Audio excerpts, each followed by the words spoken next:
whispered. "There now. That's better, isn't it? We'll get you all fixed up, I promise." "Here." Slipping off her zip-up hoodie, Hope offered it to Ivy to wrap around the dog. "Do you want me to get the carrier?" Busy swaddling the dog, careful not to jar her, Ivy shook her head. "She doesn't weigh more than 10 or 11 pounds. I'll carry her to the truck and we'll see how it goes." Feeling mud seep into the seat of her pants, she realized she couldn't get up without letting go of the dog. Lifting a brow at Hope, she said, "A little help?" "Oh, sure." Hope caught her under one elbow, and Laura hurried forward to take the other, giving her the leverage she needed. Marty stepped back to avoid getting muddy. Carefully, the two women got Ivy on her feet. The thick mud was heavy on the seat of her pants, dragging on her stretched jeans that had loosened throughout the day. At least her rubber boots wouldn't be ruined. Since they treated all sorts of animals, including those on farms, she and Hope each kept a pair at the clinic. "Let's go." Plodding forward, Ivy led the way to the truck. Halfway there, the dog started panting. Concerned, she hastened her step, not at all worried about getting mud on the truck seats. "No need for the crate, just get us back to the clinic."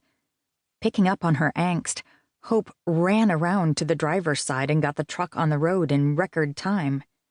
"Everything okay?" "Not really, no. Something's wrong." "What should I do?" Poor Hope. A sick cat had kept them an hour past closing, and then Marty had called. "I'm sorry." Ivy barely took her gaze off the stressed dog. "Do you think you could assist me at the clinic?" "Of course I will. You don't even have to ask." Frowning, Hope muttered, "Did you think I'd drop you off with a dog in distress? Tell you good luck?" She snorted. "Have I ever done that?" She and Hope were close enough that Ivy knew she'd inadvertently insulted her. "No, you haven't. But it's Friday night after a very long day. It's Friday night for you too, you know." What a sad situation for us both. Despite her worries, Ivy chuckled. Most women would have plans, and yet we never do. "You have Jeff." Ivy made a face. A lot of good that does me. Likely Jeff was settled on the couch already, watching sports or playing a video game. The excitement had left their relationship a long time ago, so she doubted he'd even notice her absence. For her part, Hope never dated. That bothered Ivy a lot, but she loved Hope enough that she would never pry. Smiling at her friend, Ivy said, "I'm glad I won't have to do this alone." "Not ever," Hope vowed. "Even if by some miracle I ever do have something worthwhile lined up for the weekend, I'd still be here for you, okay?"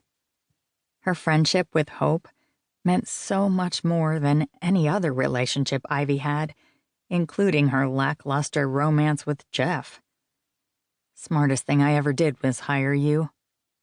"I'm so glad you did," Hope whispered. "Otherwise we might not have become friends. Then where would I be?" "Let's just agree that we're better off together." Though Ivy was 10 years older than Hope, they'd still hit it off from the start, meshing together as if they'd been lifelong friends. Where Ivy was take charge and sometimes a little too outspoken, Hope was an intent listener with an enormous heart. Ivy often wanted to challenge the world, and Hope, sadly, wanted to hide from it. Or, more accurate, she wanted to hide from any interested men. Hope had an affinity with animals, plus a gentle but sure touch. She was never squeamish, but she exuded sympathy. Ivy valued her. The clients loved her, and the animals trusted her. Unfortunately, they were still 5 minutes away from the clinic when the dog went into labor. "This is definitely happening," Ivy said, doing what she could to make the animal comfortable. Leaning closer to the steering wheel, Hope drove a little faster.